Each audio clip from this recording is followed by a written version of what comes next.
Hi folks, in this video I'm going to talk about why I came to America, the greatest country in the world.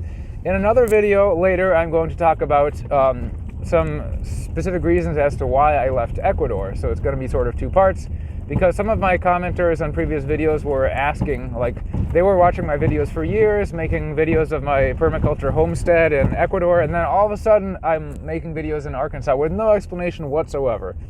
Now for those of you who don't have YouTube channels, this is kind of how it goes. Your life goes on, and once in a while you have an opportunity to make a video about it, right? And that's if you have a channel that actually involves details about your personal life. A lot of people, like for example, a guy who has a science channel on YouTube doesn't even talk about his personal life at all. He just talks about science. So if something big changes in his life, no one's even going to know, and no one's going to make comments accusing him of being suspicious. But in my case, because for years I've been not just posting stuff about politics and economics and permaculture, but also I've been posting updates on my homestead and things like that. So obviously it might be a little weird if somebody is like, whoa, why did this happen? He didn't talk about it at all. He's just going on as if nothing happened. So let's see if I can get the sun out of my face a little bit. Oh, now you can't see me at all. Anyways, so somebody made a comment on a previous video saying, oh, all of a sudden you're making homestead updates in Arkansas. What happened? You were in Ecuador for so many years. And another guy said, oh, it's suspicious that he made such a big change in his life and didn't tell any one of us why.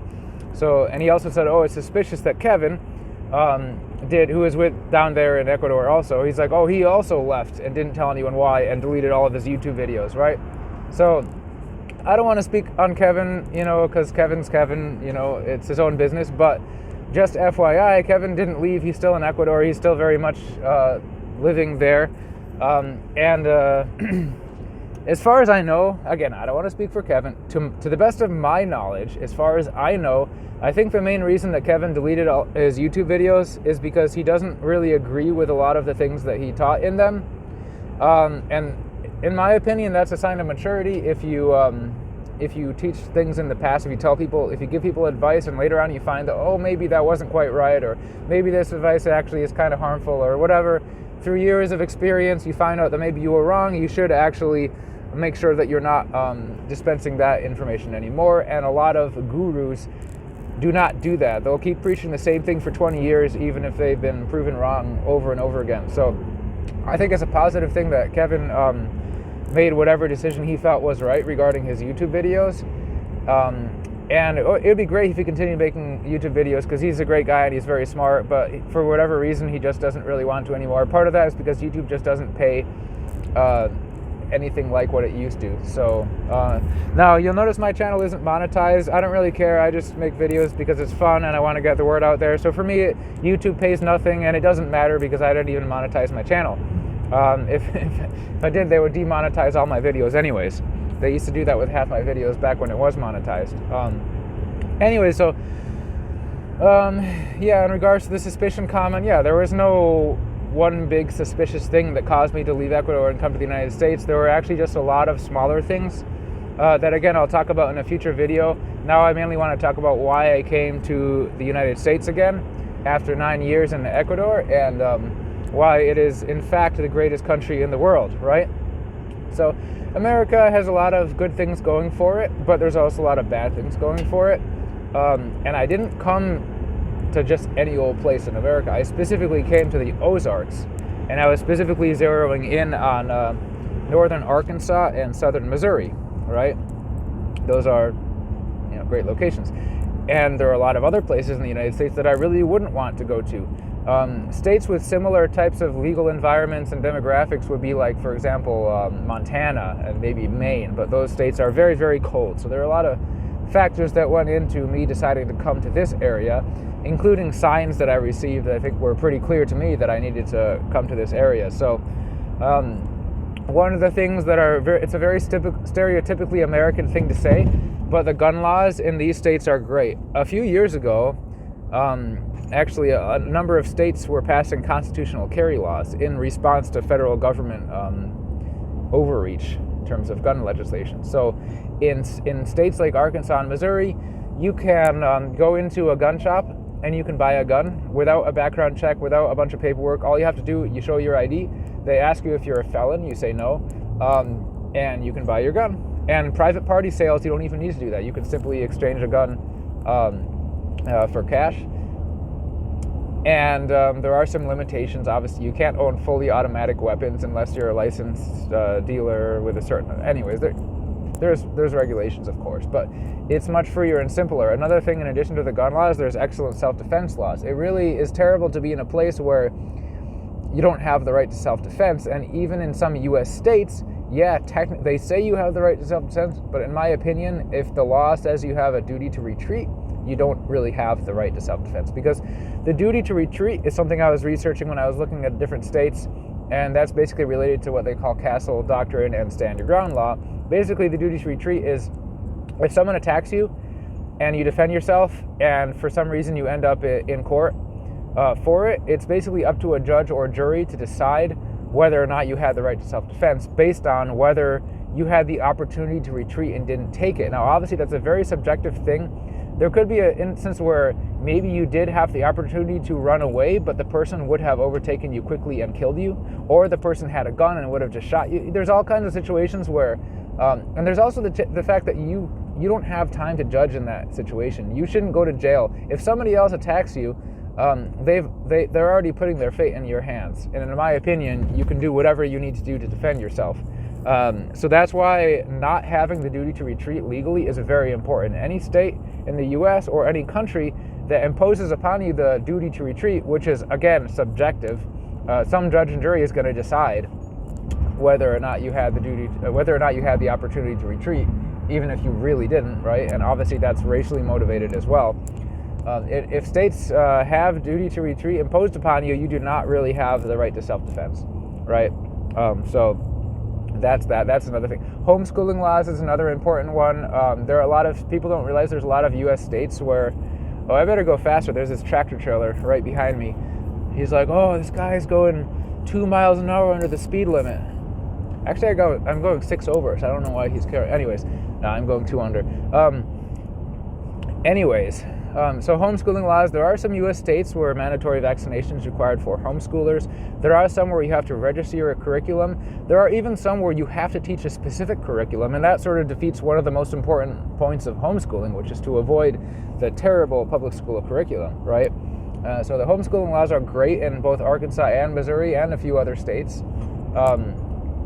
Let me think what else. In the rural areas, crime is at a very low level. The demographics are very agreeable. It's sort of like a high-trust society. You don't have to worry so much about if you leave your car unlocked or people randomly breaking into your car for no reason. Now, people talk about meth in the rural areas of the U.S. and, heroin and all kinds of other. Of course, there are drug issues everywhere in the country, but there are areas where it's worse. There are areas where it's better. That's just something that you have to be aware of wherever you are. I would just say pick the best area that you can. Don't move into like Meth Central or something. Okay, what other reasons? Oh yeah, the Second Amendment. I already talked about gun laws and the Second Amendment, and really that's, in my opinion, one of the most important things, what really sets America apart from European countries, because they're both populated by similar demographics, which are, Caucasian people, right? But why is Europe in such a poor state where Sweden is now like the second most dangerous country in Europe? All of the violent crimes have skyrocketed in a number of European countries. People are authorities are focusing on putting people in jail for Facebook posts rather than actual crimes. So it's really terrible there if you actually read what's happening. And why is it happening in Europe and not the U.S.? Well, a lot of freedom-spirited people came to the U.S., so there was already kind of like a genetic brain drain of Europe starting hundreds of years ago. But even on top of that, just because the Founding Fathers were smart enough to put the Second Amendment in the Constitution, now there's hundreds of millions of guns in the hands of private owners in the U.S. And you could say that doesn't scare the government at all, but I think it definitely it informs the government's decisions. They're kind of thinking, oh, well, we can't crack down too hard on an extremely armed populace. Whereas in Europe, the leaders can do whatever they want. There is virtually no chance of armed revolt when the citizenry is not armed at all. Of course, it could still happen, but it takes much longer. So I know those are like eventual realities that we don't want to happen. Nobody wants, violence to happen, but governments are certainly thinking about those types of things when they're considering how hard they can crack down on their citizens, how hard they can violate their rights, et cetera, et cetera. So the United States has some unique laws in its Constitution, which is its founding document, which are simply hard for even the most evil people in the world. Even the most evil politicians in the world are having a hard time making their way around the U.S. Constitution and the people in the U.S. that are so vehemently defending it and speaking out against anyone trying to violate it. So obviously that's not the case in all states. In some states, the Constitution is just being trampled on. That's why you treat the U.S. as like a collection of small countries, and you pick the ones that you like the most. All right. So the cold, yes, it's a little bit colder in the United States than it is in Ecuador, obviously. Now, in Arkansas, very mild winter. We're not seeing like 5-degree Fahrenheit temperatures like you would be in Connecticut, where I grew up. Right. Now, as for the cold, it turns out when you do the whole vitamin A detox thing, if you're eating a diet that's very low in retinol and copper and observing other important things, then basically two of the things that will happen is your heat tolerance and your cold tolerance are probably going to get improved greatly, right? So when I lived in the U.S. a long time ago, I had very poor cold tolerance. I would get really dry skin in various spots in my body all winter. I would have a runny nose all winter. My fingers would get stiff and swollen when it dropped below like 40 degrees. It was terrible. Now, I don't really have any of those problems. I can tolerate the cold much, much better than I used to. And usually your health gets worse as you get older, right? So now I'm like 14 years older than when I last remember having those horrible winters. Although it was 10 years ago that I lived in Florida.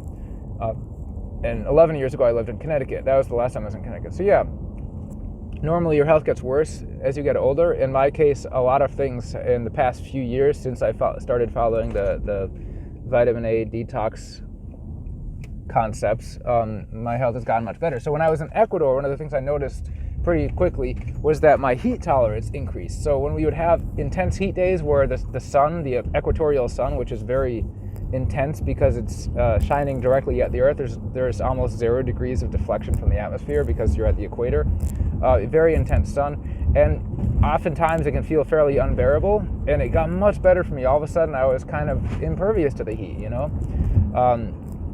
And so when I get to Arkansas, now it's getting kind of cold, I'm like, okay, my cold tolerance has also increased greatly.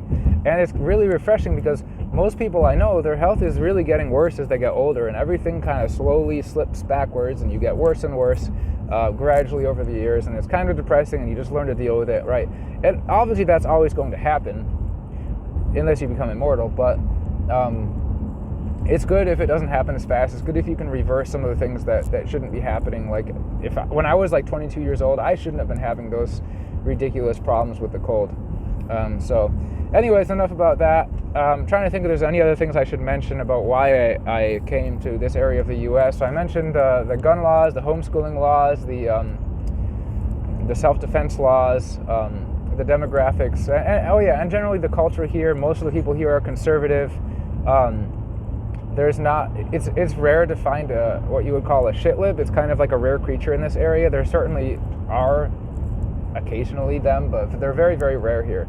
So it's really a conservative culture here. The people are very friendly. We're starting to meet all our neighbors up and down the street and stuff, and they're all great people. So it's awesome. And you feel much safer when knowing that all your neighbors have tons of guns. Whereas in a shitlib neighborhood, nobody has any guns. What's going to happen when crime starts to increase in your city? There's home break-ins everywhere. Nobody can defend themselves. It's just not a safe situation to be in. So you want to surround yourself with like Bible-thumping, gun-toting Americans rather than, weak shitlibs. It just makes sense. So if you have any questions or comments, leave them below the video. I am going to make another video explaining not so much why I came to America, but also why I left Ecuador with more specifics. I'm not sure. I might actually make that video private. And again, there's not like some really big thing that made me leave Ecuador. There are just a bunch of really obvious signs that it was time for me to come here. And I had another mission. I had a new mission in my life. So talk about that more in another video. Have a great day, folks. Make sure you subscribe to my YouTube channel, and you can also check out my Telegram channel. If you just search for my name on Telegram, you'll probably see my personal account and my channel. So I'm also on Twitter, because Elon Musk is based, not really, but we can pretend he is.